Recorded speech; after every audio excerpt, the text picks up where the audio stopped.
The Essence of Detachment.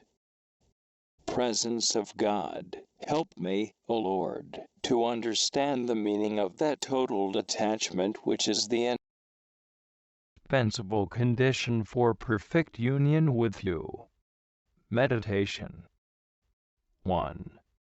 The soul has only one will, and if it occupies itself, or encumbers itself with anything, it will not remain free, solitary, and pure, as is required for divine transformation, as J. 11:6.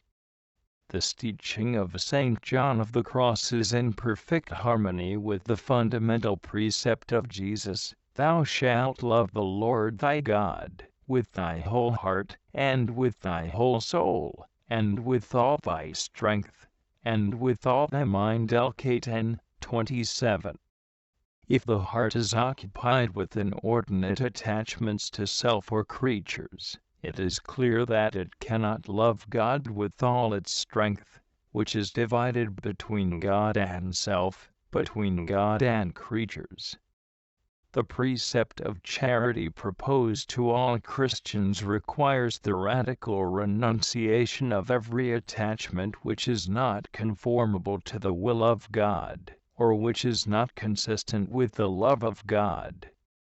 Total detachment is the logical result of Jesus' commandment, and the indispensable means of perfectly fulfilling it. This is why St. John of the Cross insists that if the soul wishes to possess God, it must strip itself of all that is not God. This is why it must give up every satisfaction or attachment which does not lead to God. This is the meaning of his statements: in order to enjoy everything, that is, to enjoy God, who is everything, do not seek to enjoy anything, do not seek any inordinate pleasure. In order to possess everything, do not desire to possess anything. When you stop at anything, you do not reach the all, as I 13:11.12. When the soul, through some disordered attachment, stops at any creature, it interrupts its progress toward God. The nothingness of the creature prevents it from reaching the all of God. 2. The essence of total detachment does not consist in effective material separation from creatures, a thing which, in its absolute form, would be impossible on this earth. Those who are cloistered, and even hermits, cannot escape certain dealings with their neighbors, nor get along without the necessities of life. Besides, wherever one is, he carries with him his own person, his self. Nevertheless, detachment from self is always the point of departure. It is clear, however, that it can never be a question of complete material detachment, but only of effective, spiritual detachment. The doctrine of total detachment does not require that every one abandon all things materially, but that each one, in whatever surroundings he finds himself, know how to keep his heart free from all attachment.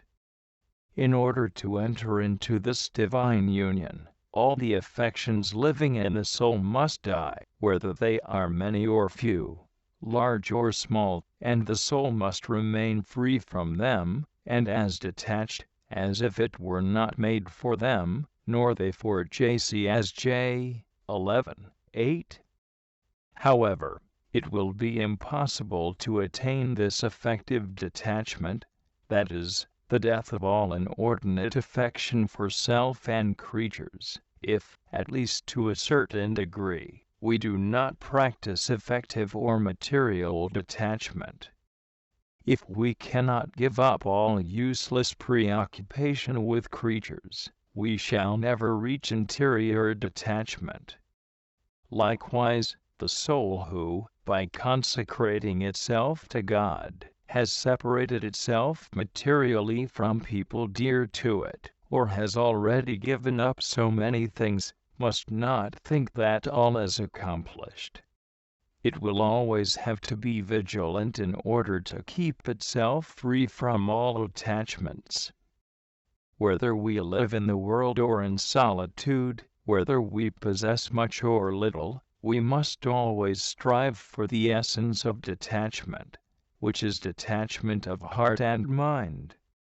This is the teaching of St. Paul. Let those who have wives be as if they had none, those who buy as though they possessed not, and those who use this world as if they used it not. 1 Cor 7:29-31.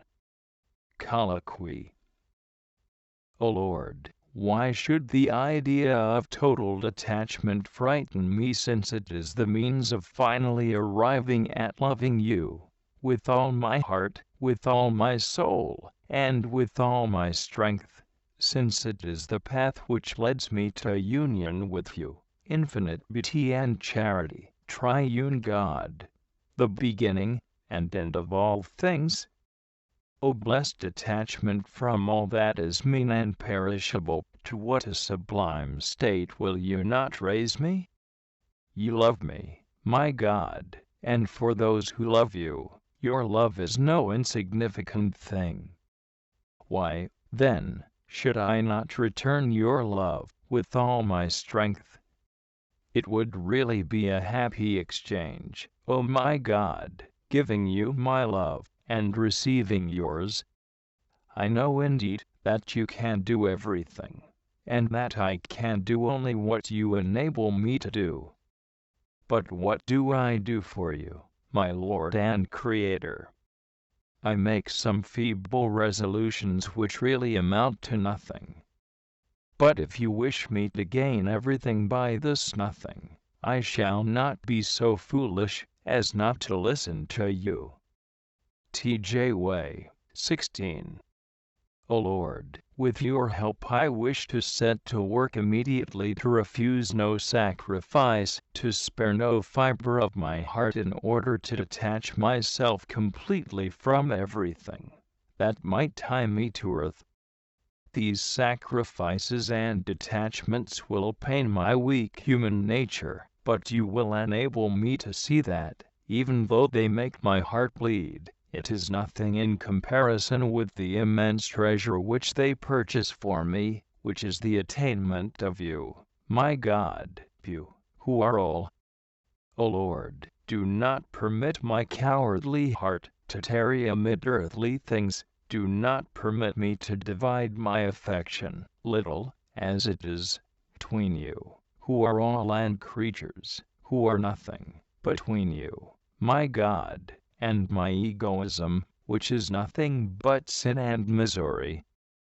Perhaps I think it is a small favor to have the grace to consecrate myself wholly, without reservation, to you, who are the Almighty. 8. Oh, how I long, O Lord, for this supreme favor of total detachment which will give me the liberty of loving you with all my strength. If you, O Lord, have already granted me the grace to renounce earthly things, to abandon life in the world, and to consecrate myself to your service, what gratitude I owe you! Do not permit me, I beg of you, to be so blind as to believe that because I have left the world, I have nothing else to do. What a mistake it would be, after making such big sacrifices, to attach myself to miserable trifles, which are not worthy of a soul consecrated to you.